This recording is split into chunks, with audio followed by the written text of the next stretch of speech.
How are you folks doing this Sunday afternoon?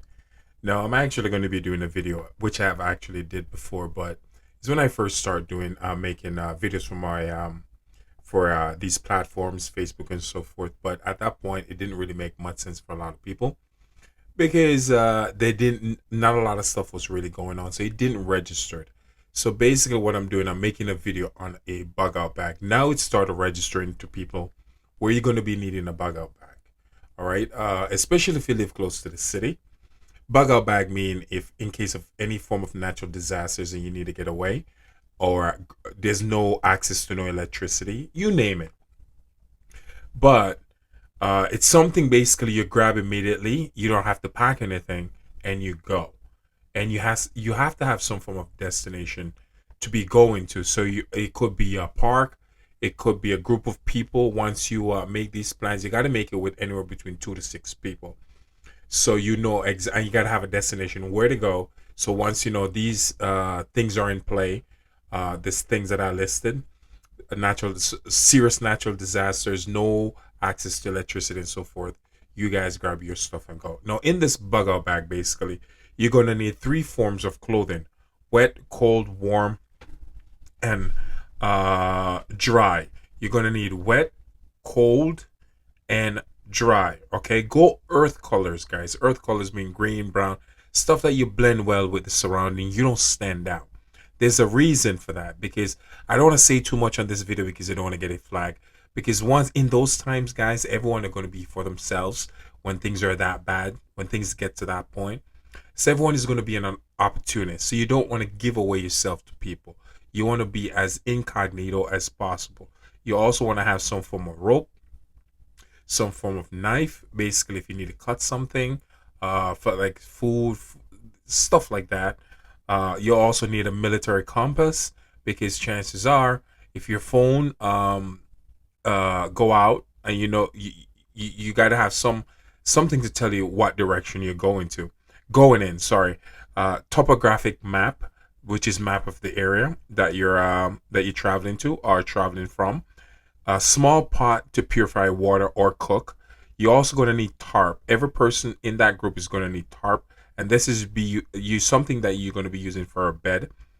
You're also going to need a magnesium starter kit. You can also find it at Walmart. It's something that you use to create fire, to in case you need to cook something or purify your water. You're also going to need some form of protection like bow and arrow, you name it. You're getting the drift.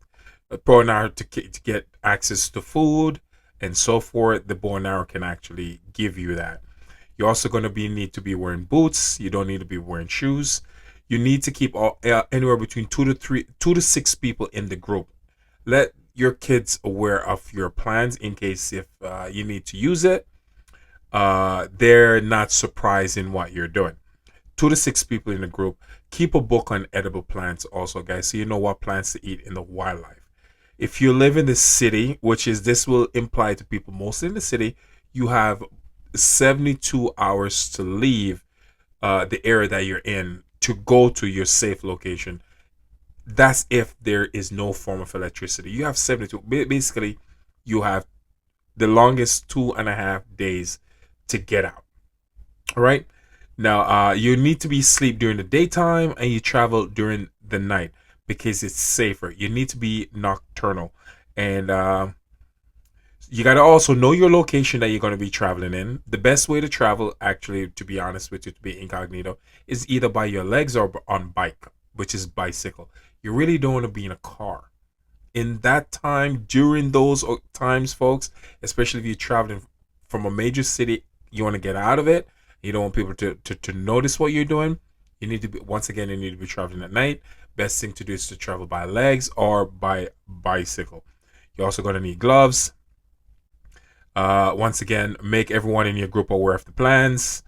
Um, uh, Animals, I let you pick on that one. I can't tell anyone to leave their animals behind. I let that be your judgment. But once again, guys, this is some of the most important things you're gonna need to have in your bug out bag. Um, Also, I did promise to a few people giving them step-by-step instruction on how to evacuate your area, especially if you live in a city area, guys. That's your bug out bag that I just listed. And also, once again, what's very important in what I said is that you need to be traveling at night. You're also gonna need 2 to 6 people in your group, and you guys need to travel behind each other, not in a group. You gotta make a queue, which is a line, and you travel 4 to 6 feet behind each other in that group. You don't need a big group, folks. As I said before, anywhere between 2 to 6 people, the most you should keep in a group. And I know that, as I said, guys, I know it's sound crazy right now, giving you guys this information, but this is something that's going to play a very, very important part in the future when things start going sideways. And you know what I'm saying when I mean sideways, when the pole shift kicks in, and we're not gonna have electricity forever, guys. I don't want to say too much of it because I'm not trying to get this video flagged. And again, I'm not trying to scare people. I just want people to wake up and see that the times we're heading in and notice the change that we're going through. So once again, when it's time for you to evacuate your location and go to a safe location, all you need to do is to grab your bug out bag. All the stuff that I listed need to be in that bag. If you want to add a few more things, so be it. Go ahead. Be creative. So everyone in your circle or in your family or in that household need to have a bug out bag. Once again, what's very important, you need to be traveling at night. You got to be nocturnal, and you got to sleep during the daytime. You also got to sleep on high grounds. The reason for this is because when you're on high grounds, you can actually see someone coming towards you before they see you. So it gives you the advantage. A lot of these stuff that I'm listing and these points, I've learned these from a great friend of mine who's actually spent time in the military, the Marines, and he gave me a lot of these ideas. So it's a way of survival.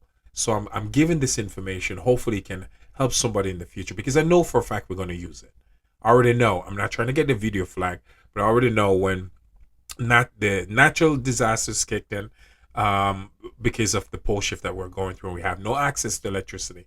And when everyone wake up to this reality, what do you think going to happen, folks? Everything is going to go haywire. So at that point, you gotta have a backup plan, basically for survival. Once again, I'm not trying to scare people. I'm just trying to help as much people as I possibly can. You got to have a safe place that you're going. So you have to pick up from now. If this happened right now, where is the safest place for me to go? I'm not telling you to leave the state that you're in, or the town that you're in. Where is the safest place in this town that I go? The key to finding the safest place is to get away from people. Where can I go where I'm not going to encounter nobody? And you have to know. I mean, it's where you live, so you got to have an idea the best location where I can go with me and my friends and family, so I don't interact the people or interact the wrong set of people. Once again, the key to this when you're traveling is to travel at night. And I hope this evacuation plan help someone when they need to use it. They are aware of how to operate and how to conduct themselves and work on your bug out bag, folks, because you're going to need it. Because these quakes, these volcanoes, these natural disasters are going to intensify. They're going to get worse, and the power is not going to last forever. The grid is not going to last forever. There's going to come a time, and that time is very close, where the access to the power in the grid is not going to be there anymore, and you have to take these steps to basically survive. All right, and have a hardcover book on edible plants in that bug out bag. Thank you so much, and I hope this video helps. The reason why I'm doing this video, folks, is because I have a special love for humanity, and I want a lot of people to survive what's ahead.